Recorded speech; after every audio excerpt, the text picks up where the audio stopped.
Aujourd'hui, je voulais vous parler d'un sujet délicat parce que on m'a demandé mon point de vue par rapport au développement personnel. L'une d'entre vous m'a demandé de faire une vidéo parce qu'elle est un peu perdue. Elle a essayé énormément de techniques et non seulement elle trouve que on n'a jamais terminé et qu'en plus, il y a beaucoup de thérapeutes qui lui ont dit qu'elle n'était pas capable de le faire toute seule et que beaucoup de choses ne dépendaient pas d'elle, que ce soit l'année, les astres, tout ce qui avait de l'influence sur elle. Et donc, elle m'a demandé mon point de vue parce que, justement, moi, je suis toujours en train de vous dire que vous avez le pouvoir sur votre vie, vous avez le pouvoir de changer les choses, vous avez en vous tout ce qu'il faut. Alors, c'est tout à fait vrai. Pour moi, dès lors qu'on va me dire que je ne peux pas réaliser mon rêve maintenant parce que les astres ne sont pas alignés, parce que la numérologie ne me dit pas que c'est le bon moment, parce que la voyante n'a pas tiré la bonne carte, eh bien, moi, ça ne me convient pas. Moi, ma vision des choses, et libre à chacun de penser ce qu'il souhaite, mais je vous dis juste ma vision des choses, c'est que on a du pouvoir sur tout. Et même si la Lune, même si les choses ont de l'influence sur nous, celui qui a le plus d'influence sur nous, c'est nous-mêmes.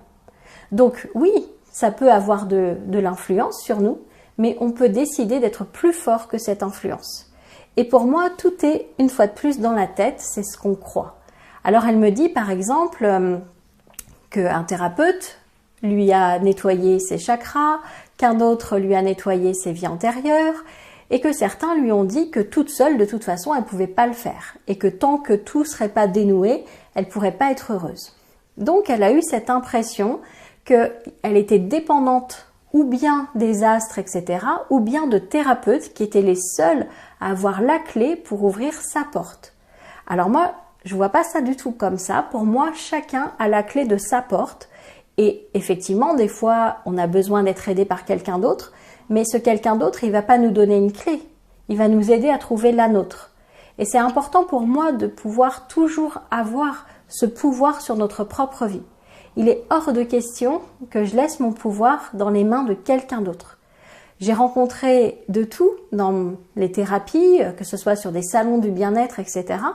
Et quand quelqu'un me disait « Voilà, là, mes guides ont un message pour toi, il faut que tu fasses ceci, cela », eh bien tout de suite, je le refusais. Parce que pour moi, je suis la seule à pouvoir avoir mes propres messages, à savoir ce qui est bon pour moi.